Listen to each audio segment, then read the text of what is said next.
नमस्कार दोस्तों, मैं हूं नॉर्तन और आप सभी का हमारे YouTube channel maths by NK sir पर दिल से स्वागत करता हूं। अगर आप आरबीएसई क्लास 10th, 11th और 12th मैथ्स की तैयारी कर रहे हैं और हर प्रश्न को आसान भाषा में स्टेप बाय स्टेप समझना चाहते हैं, तो आप बिल्कुल सही जगह पर आए हैं। इस चैनल पर आपको प्रत्येक अध्याय की प्रश्नावली, उदाहरण, महत्वपूर्ण प्रश्न, बोर्ड परीक्षा की तैयारी, शॉर्ट ट्रिक्स और बेहतरीन नोट्स बिल्कुल सरल तरीके से मिलेंगे। हमारा उद्देश्य है कि मैथ्स आपके लिए कठिन नहीं, बल्कि सबसे आसान विषय बन जाए, ताकि आप बोर्ड परीक्षा में बेहतरीन अंक प्राप्त कर सकें। तो वीडियो को अंत तक जरूर देखें, चैनल को सब्सक्राइब करें और बेल आइकन दबाना ना भूलें। चलिए, बिना समय बर्बाद किए शुरू करते हैं आज की शानदार क्लास। लेक्चर नंबर 27 में आपका स्वागत है। इस लेक्चर में अपन प्रश्नावली 4.2 के क्वेश्चन स्टार्ट करेंगे। देखो, क्वेश्चन नंबर 1 और क्वेश्चन नंबर 2 को इसमें हल करेंगे, ठीक है। अब देखो, क्वेश्चन नंबर 1 है अपने पास, गुणनखंड विधि से निम्नलिखित द्विघात समीकरणों के मूल ज्ञात करने हैं। जो ये क्वेश्चन दे रहे हैं ना, फर्स्ट के अंदर ये फर्स्ट, सेकंड, थर्ड, फोर्थ और फिफ्थ, इन सब के मूल ज्ञात करने हैं, ठीक है। अपना फर्स्ट है x² - 3x - 10 = 0, है ना। पहला है अपने पास x² - 3x - 10 = 0। इससे क्या करना है, मूल ज्ञात करना है, ठीक है। मूल ज्ञात करते हैं। अब देखो, मूल ज्ञात कैसे करेंगे, देखो समझना। मेरे को क्या करना है कि इसके है ना, इसके फैक्टर करने हैं। ऐसे फैक्टर करने हैं जिनका जोड़ने पर तो क्या आना चाहिए, जोड़ने पर आना चाहिए -3x, और गुणा करने पर x² - 10x², इन दोनों का गुणा आना चाहिए। इन दोनों का क्या होना चाहिए, गुणा आना चाहिए। तो ऐसे वेक्टर कौन कौन से हो जाएंगे, ऐसे वेक्टर हो जाएंगे -5x और +2x। इन दोनों को जोड़ रहा हूँ तो कितना आ गया, -3x, और गुणा कर रहा हूँ तो कितना आ गया, यह आ गया -10x² और स्क्वायर, ठीक है, = 0, ठीक है। ये हो गए इसके फैक्टर -5x और +2x, ठीक है। ये हो गए इसके फैक्टर, ओके। अब देखो, अब क्या करना है आगे। अगर इन x² - 5x में क्या कॉमन दिख रहा है, मेरे को x कॉमन मिल रहा है, तो क्या आ जाएगा x - 5, और यहाँ से मेरे को 2 कॉमन ले लेता हूँ, तो यह क्या हो जाएगा, x - 5 = 0, ठीक है। ये हो गया, ओके। अब देखो, एक x - 5 दोनों तरफ मेरे को कॉमन दिख रहा है, तो क्या बच गया, x + 2 बच गया, = 0। ये भी 0 हो सकता है, ये भी 0 हो सकता है, तो मैं क्या करता हूँ, दोनों को 0 कर लेता हूँ। x - 5 = 0 या x + 2 = 0। यहाँ से x बराबर कितना आ गया, 5 आ गया, और यहाँ से x बराबर कितना आ गया, -2 आ गया। तो इसके मूल कौन कौन से प्राप्त हुए, एक तो प्राप्त हो गया 5 और एक प्राप्त हो गया -2। अतः दिए गए समीकरण के मूल 5,2 है। क्या है, 5,2 है, ठीक है। ये हो गया अपना फर्स्ट क्वेश्चन। अब सेकंड क्वेश्चन क्या है, 2x² + x, 2x² + x - 6 = 0, है ना। यह है दूसरा क्वेश्चन। क्या है अपने पास, दूसरा क्वेश्चन है कि 2x² + x - 6 = 0। अब जो x के गुणनखंड करने, दो ऐसे गुणनखंड करने हैं जिनका योग, जिनका सम तो क्या आना चाहिए, 1। इसका गुणनखंड क्या है, 1 है, और इनका क्या, जो मल्टीप्लाई हो, जिसको मैंने p से लिख दिया, है ना। मल्टीप्लाई क्या आना चाहिए, ये आना चाहिए 6, और इस 2 का गुना मतलब 12, वो भी किसका, माइनस का। तो -6 × 2, तो कितना आ गया, -2। तो फैक्टर क्या हो जाएंगे, फैक्टर देखो मैं कैसे, -12, है ना। तो इसके फैक्टर करने मेरे को x के फैक्टर, मैं x के फैक्टर कैसे कर लूँ, देखो x के फैक्टर कर सकता हूँ 4 × 3, 4 गुना -3 कर लूँ तो कितना आ गया, -12 आ गया, और जोड़ने पे क्या आ रहा है, जोड़ने पे आ रहा है 1, ठीक है। ये हो गया इसके फैक्टर। फैक्टर क्या हुए, फैक्टर हुए 2x² + 4x माइनस के 3x माइनस का 6 बराबर 0। तो 4x और माइनस का 3x इसके क्या हो गए, फैक्टर, गुणनखंड हो गए। ठीक है, ओके। अब देखो यहाँ से मेरे को 2 और x कॉमन दिख रहा है इन दोनों में, और बच गया क्या, x और प्लस में 2 बच गया। यहाँ पर मैं -3 कॉमन ले रहा हूँ तो क्या बच गया, x प्लस 2 बराबर 0। ठीक है, अब देखो इस पूरे में से x प्लस 2 कॉमन दिख रहा है और क्या बच गया, 2x माइनस 3 बराबर 0। ठीक है, अब देखो ये दोनों चीज़ बराबर हो सकती है 0 की, ये भी बराबर 0 हो सकता है, ये भी बराबर 0 हो सकता है, तो मैंने दोनों को 0 कर लेता हूँ। x प्लस 2 बराबर 0 या 2x माइनस 3 बराबर 0। तो यहाँ से x बराबर कितना आ गया, -2, और यहाँ से 2x बराबर कितना आ गया, 3, और x बराबर कितना आ गया, 3/2। x की वैल्यू क्या आ गई, यहाँ से x के मूल क्या आ गए, एक तो आ गया -2, एक यहाँ से कितना आ गया, 3/2। यही आया अपने पास। अतः दिए गए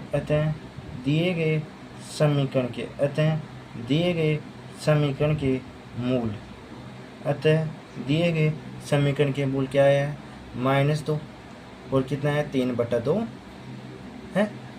यही है, बिल्कुल ये है। अब देखो तीसरा क्वेश्चन क्या है, 2 क्वेश्चन हो गए। अब देखो तीसरा क्वेश्चन क्या है, तीसरा क्वेश्चन है अपने पास कि √2x² प्लस के 7x प्लस के 2√2x² प्लस 7x प्लस 5 √2 बराबर 0 है ना। इसके अंदर रूट आ रहा है, इसलिए मैं क्या कर लेता हूँ, इसको मैं थोड़ा इम्पोर्टेंट मान लेता हूँ, तो इसके गुणनखंड करने में आपको आसानी नहीं होगी, थोड़े हार्ड पड़ेगा। ठीक है, अब इसको अगले पेज पे कर लेते हैं।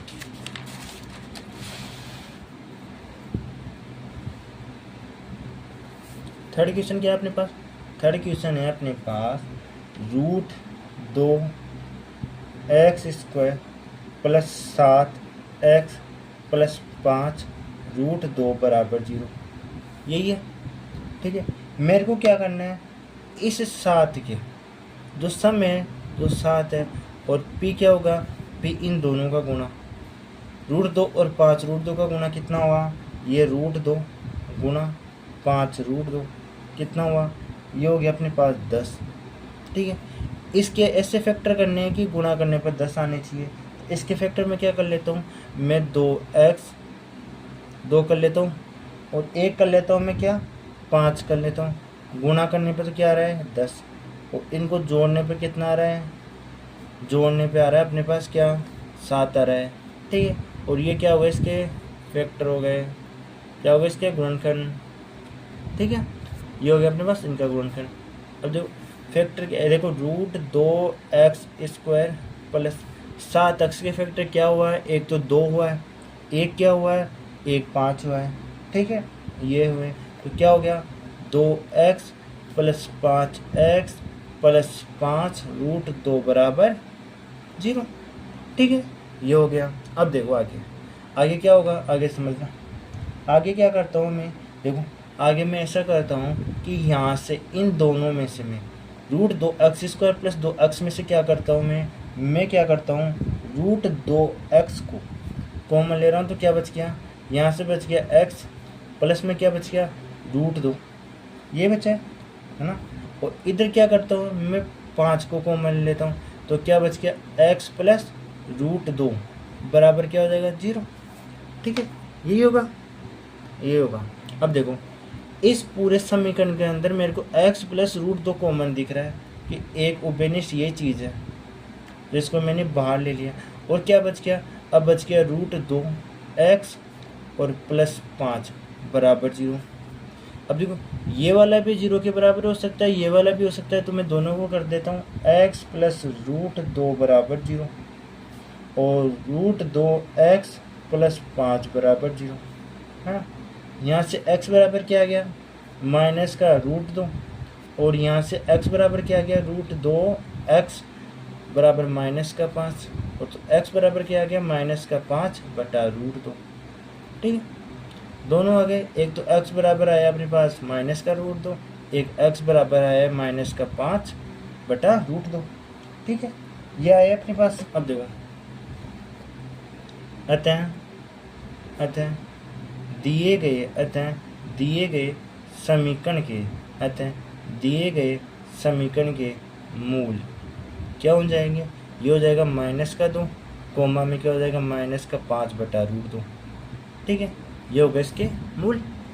ठीक है, अब देखो फोर्थ क्वेश्चन क्या है अपने पास।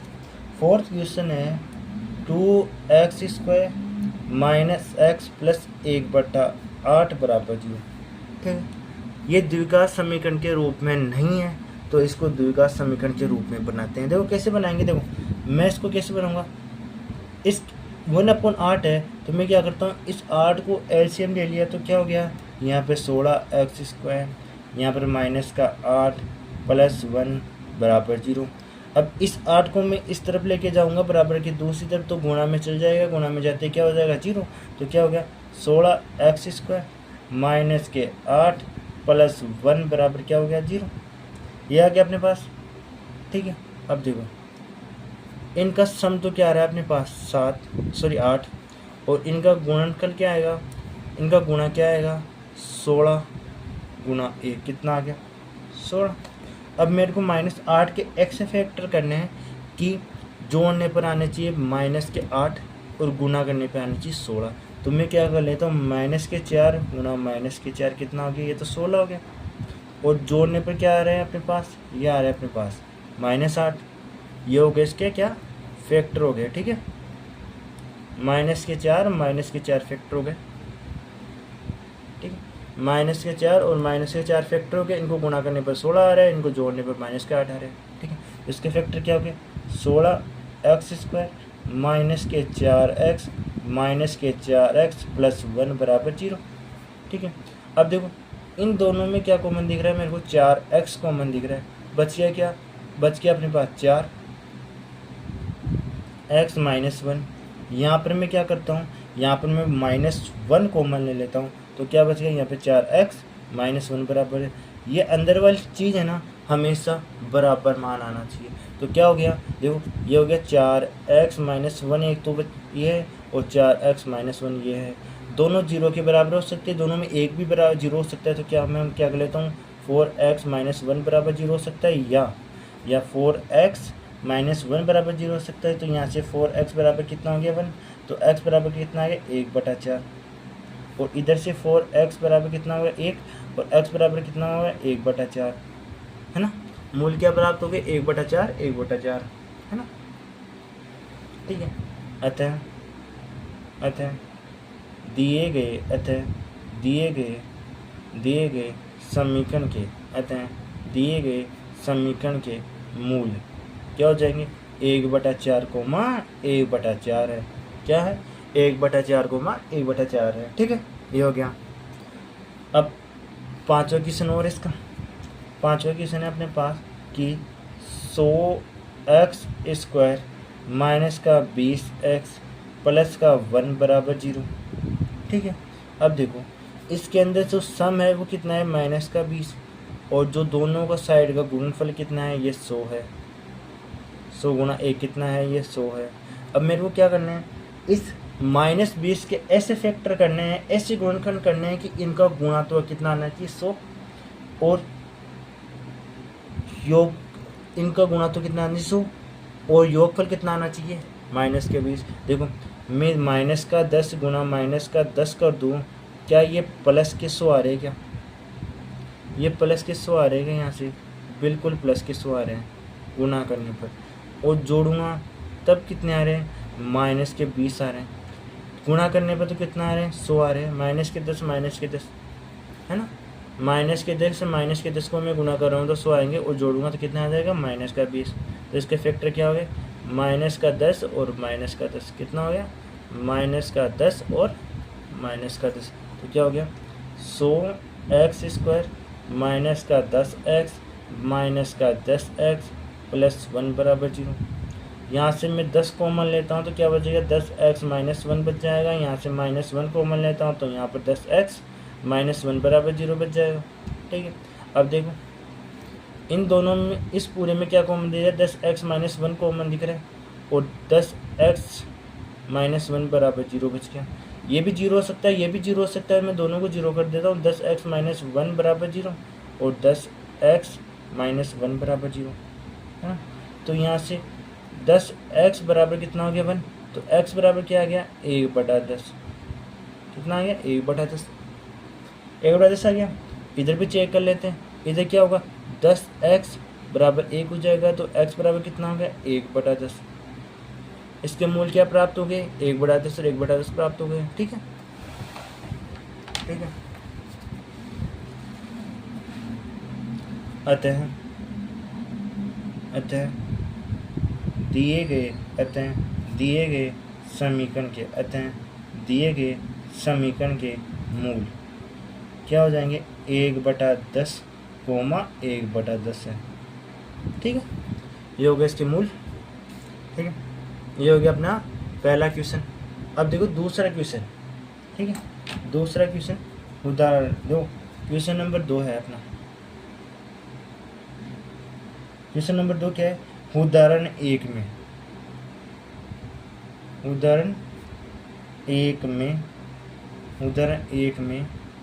दी गई समस्याओं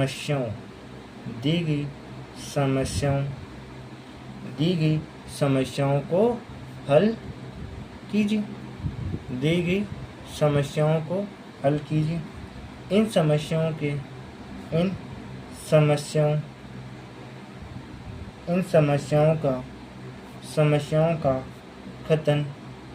समस्याओं का कथन नीचे दिया गया है। ठीक है, अब ये कथन नीचे दिया गया है, तो मैं क्या कर लेता हूँ, क्वेश्चन नंबर 1 को उतार लेता हूँ, फिर क्वेश्चन नंबर 1 को सॉल्व करने के बाद में क्वेश्चन नंबर 2 को करते हैं। ठीक है, मैं पॉज कर रहा हूँ और क्वेश्चन उतार लेता हूँ। ठीक है, देखिए मैंने क्वेश्चन नोट कर लिया है ना। देखो फर्स्ट क्वेश्चन है, जॉन और जीवती दोनों के पास कुल मिलाकर 45 कंचे हैं। दोनों 5-5 कंचे खो देते हैं। जॉन और जीवती दोनों 5-5 कंचे खो देते हैं और अब उनके पास कंचों की संख्या का गुणनफल, दोनों के पास जो कंचे बच के 5-5 खोने के बाद, तो उनका गुणनफल 124 है। तो हम जानना चाहेंगे कि आरंभ में उनके पास कितने कंचे थे। ठीक है, वो जानना चाहेंगे। देखो हल करते हैं, मैं हल करता हूँ। एक चीज़ बताओ मेरे को कि जॉन जीवती दोनों के पास है ना 45 कंचे थे, तो मैं क्या करता हूँ, जॉन के पास मान लेता हूँ कि जॉन के पास x कंचे हैं, है ना। माना कि जॉन के पास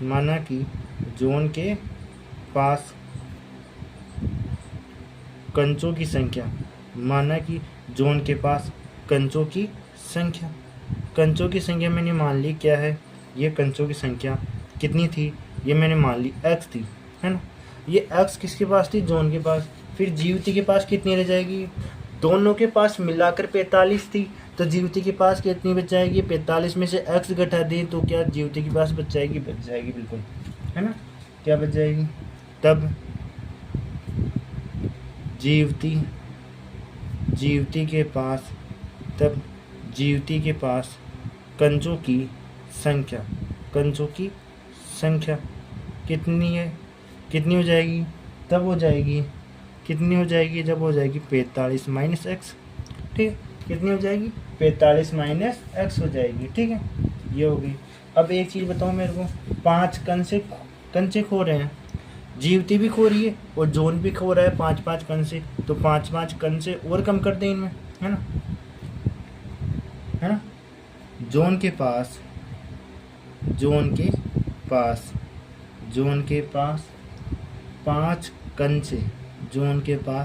5 कंचे खो जाने के बाद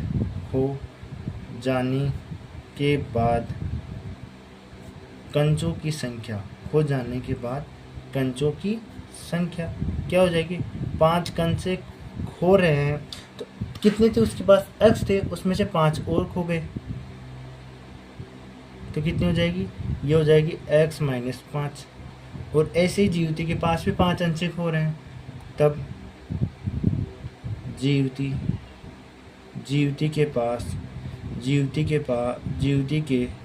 जीविती के 5 कंसे खो जाने के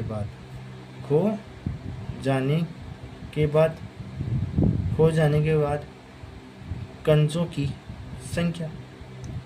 की संख्या कितनी हो जाएगी 45 माइनस एक्स थी, उसमें से 5 और कम हो गई तो कितनी हो गई 40 माइनस एक्स हो जाएगी। कितनी हो जाएगी 40 माइनस एक्स। ठीक है, अब देखो 5 कंसे, अब देखो क्वेश्चन क्या है अपने पास कि 45 कंसे हैं, दोनों 5 कंसे खो देते हैं और उनके पास उन कंसों का गुणनफल। अब कितने कंसे बचे हैं, जो उनके पास कितने बचे x माइनस 5 और इनका गुणनफल जीवित के 40 माइनस एक्स कितने हैं 124 है। अब करूँगा तो x को मल्टीप्लाई कर लूँ 40 माइनस एक्स से तो कितना हो जाएगा 40x माइनस का एक्स स्क्वायर। अब माइनस 5 को कर लूँ तो कितना हो जाएगा 200 माइनस प्लस कितना हो गया 5x इक्वल टू कितना हो गया 124। ठीक है, 124 हो गया। ओके, अब देखो इसको मैं सोल्व करता हूँ तो आगे क्या होता है। आगे सोल्व कर रहा हूँ तो क्या हो जाएगा, ये हो जाएगा, मैं सबको एक तरफ लेके आ जाता हूँ तो माइनस का एक्स स्क्वायर है ना, माइनस का एक्स स्क्वायर और 40x और प्लस 5x कितना हो गया, ये हो गया प्लस के 45x। ठीक है, अब माइनस के 200 इसको इधर और लाऊंगा, माइनस के 124 इतना हो गया, माइनस के कितने हो गए, ये कितने हो गए 324 हो गए, कितने हो गए 324 बराबर 0। ठीक है, ये हो गया। अब क्या करता हूँ, मैं यहाँ से माइनस कॉमन ले लूँ, माइनस कॉमन लेकर दूसरी तरफ लेके जाता हूँ तो क्या हो गया, ये एक्स स्क्वायर माइनस के 45x प्लस के 324 बराबर 0। ठीक है, ये हो गया। अब क्या करना है, मेरे को इसके फैक्टर करने हैं, माइनस के 45x के फैक्टर करने हैं। मैं माइनस के 45x के फैक्टर माइनस के 36x और माइनस का 9x कर दूं तो ये जोड़ने पर क्या आ रहे हैं, ये जोड़ने पर आ रहे हैं माइनस के 45x और गुणा करने पर क्या आ रहे हैं, ये गुणा करने पर कितने आ रहे हैं 324। ठीक है, ओके, ये आ गया अपने पास। ठीक है, ऐसे हो गया तो क्या हो गया एक्स स्क्वायर माइनस का 36x माइनस का 9x प्लस का 324 बराबर 0। ठीक है, अब देखो यहाँ से मेरे को क्या कॉमन दिख रहा है, x कॉमन दिख रहा है तो क्या बच गया x माइनस 36। यहाँ पर क्या कॉमन दिख रहा है, मेरे को 9 कॉमन दिख रहा है तो यहाँ क्या बच गया x माइनस 36, ये बचेगा बराबर 0। और दोनों में कॉमन क्या दिख रहा है, दोनों में कॉमन x माइनस 36 और क्या बच गया x माइनस 9 बराबर 0। ये भी 0 हो सकता है, ये भी 0 हो सकता है, x माइनस 36 बराबर 0 या x माइनस 9 बराबर 0। तो यहाँ से x बराबर कितना आ गया 36 और यहाँ से x बराबर कितना आ गया 9। ठीक है, ये आ गए। तो x की वैल्यू कौन कौन सी आ गई, x की वैल्यू आ गई तो 36, एक आ गई 9। ठीक है, अब देखो कंसों की संख्या जो उनके पास आरंभ में थी 36 या 9 हो सकती है, या 9 या 36 हो सकती है। एक के पास 36 होगी तो दूसरे के पास 9, या एक के पास 9 होगी तो दूसरे के पास 36 आता है।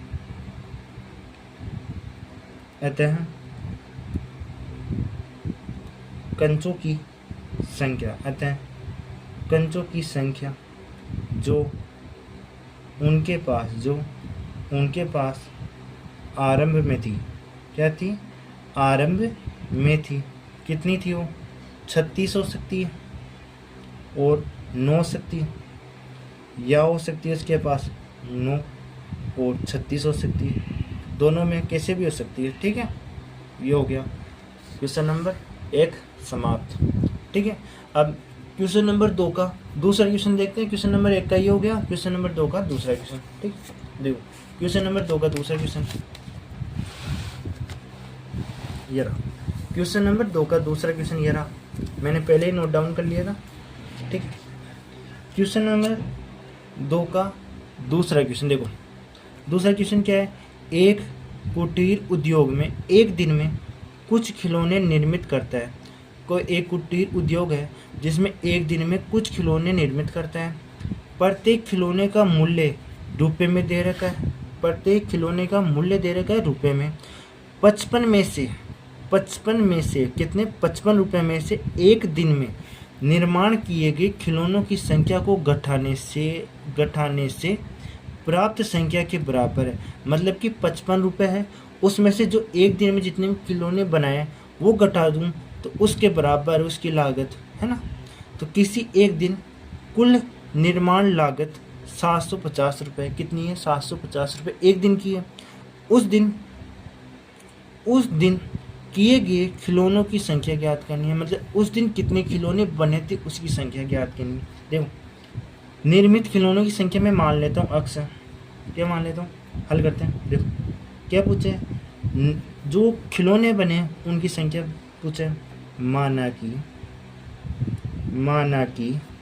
उस दिन निर्मित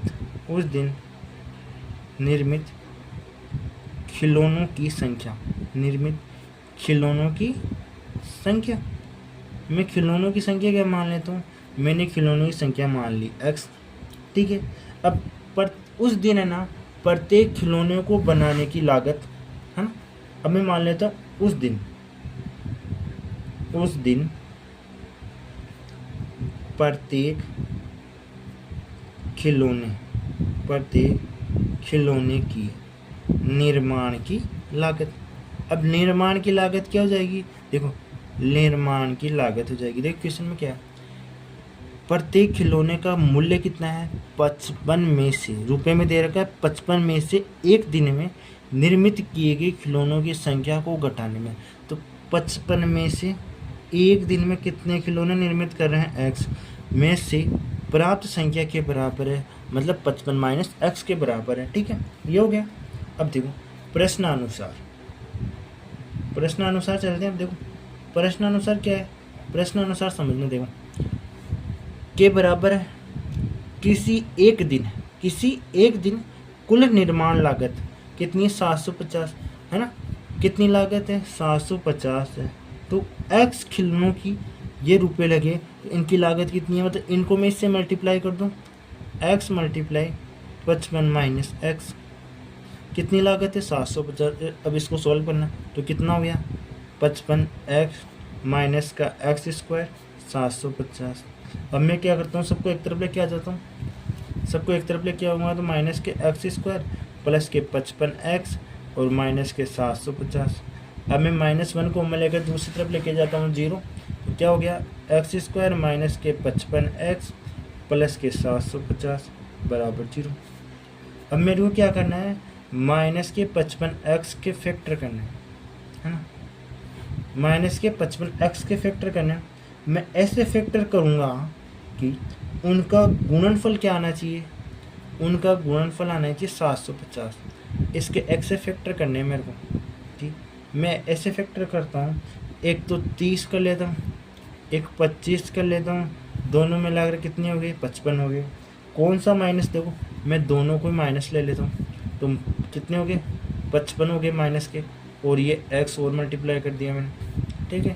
अब देखो इनका गुणनफल क्या रहा है, इनका गुणनफल आएगा 750 और इनका जोड़ क्या रहा है, इन दोनों का जोड़ आ रहा है माइनस के 55x, ठीक है, ये है अपने पास, ओके।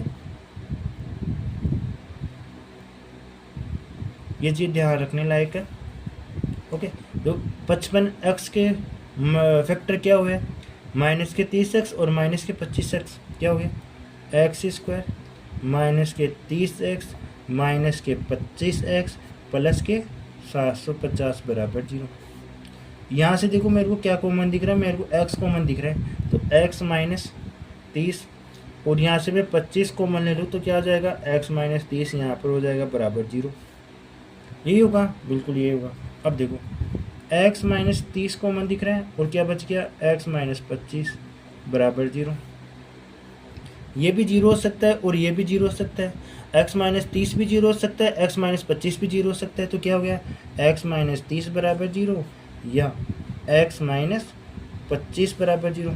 तो x बराबर कितना आ गया, 30, और यहाँ से x बराबर कितना आ गया, 25, x बराबर 30 और x बराबर 25 है, यह आ गया।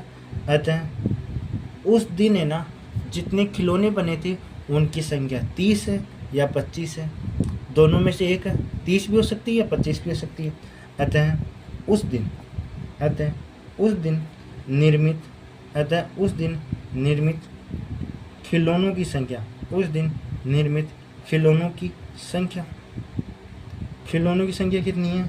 30 होगी या कितनी होगी? 25। कितनी होगी? 30 होगी या 25 है? दोनों में से एक होगी, 30 होगी या 25 होगी। ठीक है, और अब क्या करते हैं, ये हो गया अपने पास खिलौनों की संख्या, और खिलौनों की संख्या पूछी थी क्वेश्चन में। उस दिन किए गए खिलौनों की संख्या ज्ञात करनी है। ठीक है, निर्मित किए गए खिलौनों की संख्या ज्ञात करनी है। अब देखो कितनी आई है, 30 भी हो सकती है या 25 भी हो सकती है। ठीक है, और ये इसका आंसर हो गया। और आज की क्लास को यहीं पर एंड करते हैं। अगली क्लास में इसके आगे के क्वेश्चन सॉल्व करेंगे। उम्मीद करता हूं कि आज की पूरी क्लास आपको अच्छी तरह समझ में आई होगी। अगर वीडियो पसंद आई हो तो इसे लाइक ज़रूर करें। अगर अभी भी कोई प्रश्न या डाउट है तो उसे कमेंट में लिखें। मैं जल्द से जल्द उसका उत्तर देने की पूरी कोशिश करूंगा। ऐसी ही आसान और शानदार मैथ्स क्लासेस के लिए हमारे channel maths by NK sir को सब्सक्राइब करें और बेल आइकन ज़रूर दबाएं। हेलो, अपने दोस्तों के साथ भी इस वीडियो को शेयर करें ताकि वे भी मैथ्स को आसान तरीके से सीख सकें और बोर्ड परीक्षा में अच्छे अंक प्राप्त कर सकें। मैं हूं नॉर्तन। मिलते हैं अगली शानदार मैथ्स क्लास में एक नए चैप्टर और नए कॉन्सेप्ट के साथ। तब तक के लिए धन्यवाद। अपना ध्यान रखें। नमस्कार।